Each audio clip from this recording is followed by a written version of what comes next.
नजर सब पर। नमस्कार, मैं हूं दीप्ति शर्मा और आप सभी का स्वागत करती हूं थर्ड आई न्यूज नेटवर्क में। आइए सीधे रुख करते हैं अभी तक की 10 बड़ी खबरों का। पीएम मोदी की फ्रांस यूएई यात्रा को बीजेपी ने बताया सफल। केंद्रीय मंत्री हरदीप सिंह पुरी बोले ठोस परिणाम निकलेंगे। वहीं रक्षा मंत्री राजनाथ सिंह ने कहा कि आज जब भारत बोलता है तो दुनिया कान खोलकर सुनती है। विश्व के सबसे ताकतवर देश के राष्ट्रपति मोदी से ऑटोग्राफ लेते हैं। ये प्रधानमंत्री मोदी का नहीं, हर भारतीय का सम्मान है। आगे कहा कि लखनऊ में दिसंबर से ब्रह्मोस मिसाइल का निर्माण शुरू हो जाएगा। रक्षा उपकरण भी बनाए जाएंगे। देश के साथ ही रूस के वैज्ञानिक भी काम करेंगे। मिसाइल को ले जाने के लिए निर्माण इकाई तक रेलवे ट्रैक भी बनाया जाएगा।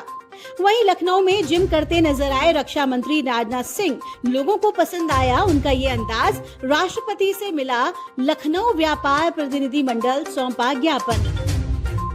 आज बीजेपी में शामिल होंगे दारा सिंह चौहान। सतीश महाना को सौंपा इस्तीफा।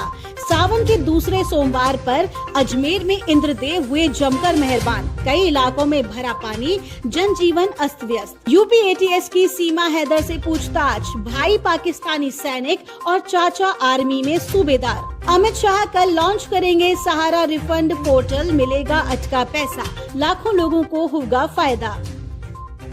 सीएम बघेल की प्रदेशवासियों से अपील। हरेली त्योहार पर लगाएं कम से कम एक पौधा। अधिकारियों को दिए निर्देश।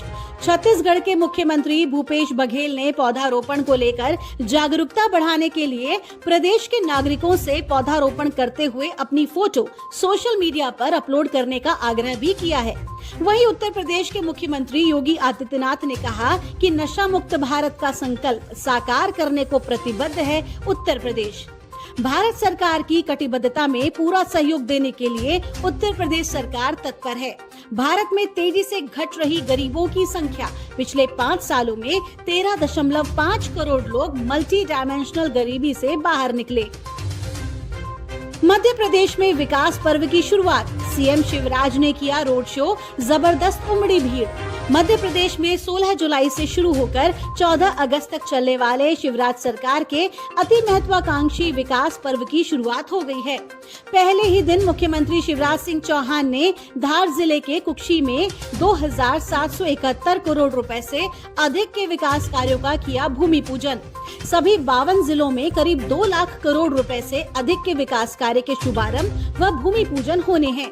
उन्होंने कहा कि नर्मदा जल को शिप्रा नदी तक ले जाने के दुष्कर कार्य को सरकार ने कर दिखाया है। सीएम शिवराज ने एक बड़ा ऐलान किया। महाकाल लोक की तर्ज पर बनेगा भीटल देव लोक। अखिलेश यादव को नहीं भा रहे सहयोगी। हर चुनाव से पहले सपा कर रही नए प्रयोग। 2024 लोकसभा चुनाव से पहले समाजवादी पार्टी अब पीडीए के साथ नया प्रयोग करने की तैयारी कर रही है। हालांकि इन सब से इतर सपा की चिंता ये है कि साइकिल पर बैठे साथी हर चुनाव के बाद उनका साथ छोड़ दे रहे हैं और अब ये कहानी भी पुरानी हो चली है। दरअसल 2017 के विधानसभा चुनाव से पहले गठबंधन के प्रयोग वाली राजनीति का सहारा सपा ने लिया था। इस चुनाव में सपा का गठबंधन कांग्रेस के साथ था। सपा केवल 47 सीटें जीत सकी। अब बात 2019 के लोकसभा चुनाव की करते हैं।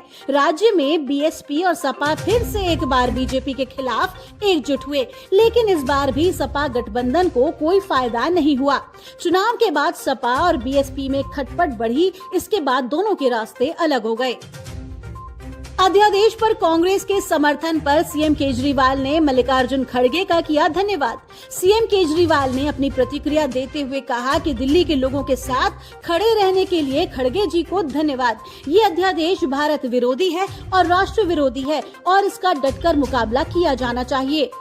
सुप्रीम कोर्ट का दिल्ली के सीएम और एलजी को निर्देश, लड़ाई झगड़े से ऊपर उठिए। वहीं केंद्रीय अध्यादेश का मुद्दा संविधान पीठ के पास जाएगा। सुप्रीम कोर्ट में आज दिल्ली सरकार की 2 याचिकाओं पर एक साथ सुनवाई हुई। पहला मामला दिल्ली इलेक्ट्रिसिटी रेगुलेटरी कमीशन के अध्यक्ष पद की नियुक्ति से जुड़ा था। वहीं इटावा में एक जनसभा में खाली कुर्सियां देखकर सपा नेता शिवपाल यादव का चढ़ा पारा। बोले, हमारे विधानसभा से कार्यकर्ता बुला लिए होते तो पूरा पंडाल भर जाता। डॉलर की बादशाहत हो सकती है खत्म। इंडोनेशिया में यूपीआई को लेकर भारत का बड़ा प्लान, रुपए में होगा लेन देन। हाल ही में यूनाइटेड अरब अमीरात के साथ स्थानीय मुद्रा में व्यापार को लेकर डील के बाद अब भारत और इंडोनेशिया के बीच भी इस तरह का समझौता हो सकता है। दोनों देश रियल टाइम पेमेंट सिस्टम और स्थानीय मुद्रा में व्यापार की दिशा में एक दूसरे के साथ बातचीत कर रहे हैं और जल्द ही इसे लेकर अच्छी खबर आ सकती है। कांग्रेस की अगुवाई में आज से 2 दिनों की विपक्षी दलों की बैठक है। 24 पार्टियों के आने का दावा। उससे पहले शरद पवार ने अपना आज का बेंगलुरु दौरा रद्द कर दिया है। कांग्रेस की तरफ से सोनिया गांधी, राहुल गांधी और मल्लिकार्जुन खड़गे शामिल। नीतीश, अखिलेश यादव के साथ जयंत चौधरी भी हुए शामिल। विपक्षी दलों की दूसरी महाबैठक के 6 एजेंडे हैं, जिसमें पहला एजेंडा है 2024 के लोकसभा चुनावों के लिए कॉमन मिनिमम प्रोग्राम की ड्राफ्टिंग और गठबंधन के लिए कमेटी का गठन करना। युवती के स्टंट को देख हैरान रह गए लोग। सोशल मीडिया पर वायरल हुआ वीडियो। लाइव परफॉर्मेंस में गाते हुए धड़ाधड़ फायरिंग कर रहा गायक। लोग बोले, क्या आजादी है पाकिस्तान में।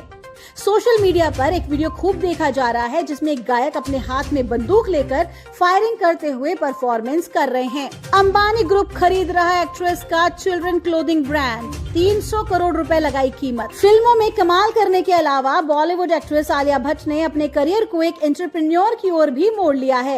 एक्ट्रेस ने बच्चों के कपड़ों का ब्रांड लॉन्च किया है। इस ब्रांड को मार्केट में अच्छा रिस्पॉन्स मिला है। आलिया भट्ट के इस ब्रांड को मुकेश अंबानी की फर्म द्वारा खरीदने की चर्चा है। एजे ममा नाम की इस नई फर्म को मुकेश ईशा अंबानी के नए कदम के तौर पर देखा जा रहा है, जिसमें बच्चों के कपड़ों के कलेक्शन होंगे।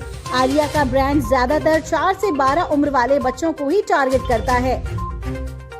कैटरीना कैफ और Vijay Sethupathi starrer Merry Christmas film का पोस्टर आउट। फिल्म 15 दिसंबर 2023 को होगी रिलीज। बिग बॉस 16 से घर घर में मशहूर हुई अर्चना गौतम ने कहा कि फिलहाल खुद पर ध्यान दे रही हैं, इंग्लिश की ट्यूशन ले रही हैं, किताबें पढ़ रही हैं और नया लुक अपना रही हैं। गोवा में मासूम बेटी के साथ मस्ती करते करण और बिपाशा, वायरल हुआ बेहद क्यूट वीडियो। बनने से पहले ही पचड़े में फंसी मीना कुमारी की बायोपिक। प्रति मनीष मल्होत्रा पर कार्रवाई करेगा एक्ट्रेस के परिवार का शख्स। अनुपम खेर ने सिर पर बनवाया टैटू। बिना बाल वाले लोगों को दिया खास मैसेज।